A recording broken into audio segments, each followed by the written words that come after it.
In part 1 of this video, I was trying to cast in a manner to catch both of these cutthroat trout on nymphs under an indicator. I tried to cast to the outside edge, feeding into the lower trout's feeding line. But I missed my cast and inadvertently hooked then lost the top fish and then had it refuse my flies again before finally getting the right drift to catch the lower trout first. So let's go back and pick up where we left off. Now I'm trying to catch that top cutthroat trout that had already been stuck and then refused my nymphs. Like many cutthroat trout, it wasn't terribly spooky and continued on with little concern for me. Bring it through. It remained in its lie, feeding.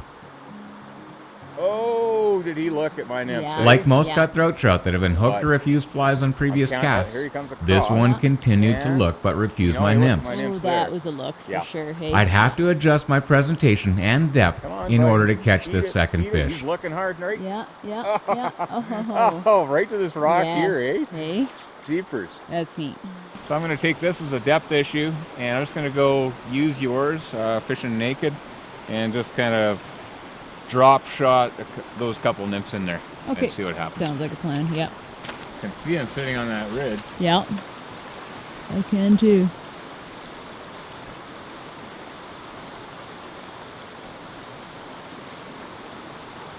He's looking. Oh. Oh. Yeah. Pretty much putting it right in front of his nose now. Yeah. Yeah. Like it's right here, hey? Yep. Right beside me. And there. Come on. Eat Oh, it. yes. Eat it. Oh, I thought that was you for sure, hey?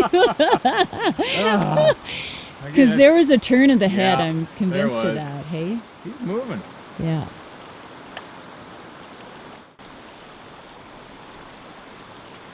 Oh, yeah.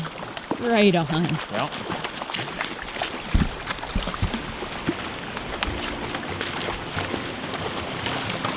There we go. Right on. We thought it was going to be pretty straightforward, and ultimately, honestly, it is. But I wasn't getting deep enough with the indicator with the two tungsten beadhead nymphs. And I didn't want to add a whole bunch more weight because that fish was holding nosed into a shelf.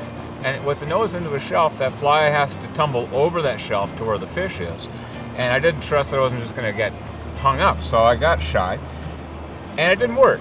And I wasn't getting deep enough, and it wasn't dynamically, it was just kind of funky, and I didn't trust what I was seeing because I was spotting the fish, but waiting for the indicator to do its thing, and I was like, that doesn't work.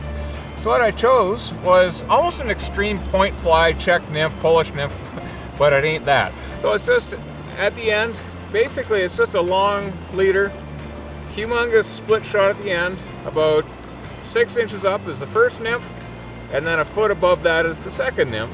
And that's just fish naked all the way up. So the idea is just get that, that'll get you right down to the bottom, and fly number 1 will be just off the bottom, and then again, a foot above that is fly number 2, and that's actually what he came and took. So because I've got a straight line, and literally from my rod tip straight up, I don't have any line out on a 12-foot leader, and my splitty is just hanging straight like that. So I've got full contact to that, and those nymphs are just dangling in that soft water where these fish are holding in cold situations. That's winter, late fall, early spring. I've got a straight line, and those flies just dangling in that soft water, dropped out, and I felt that thunk, set the hook, and there you go.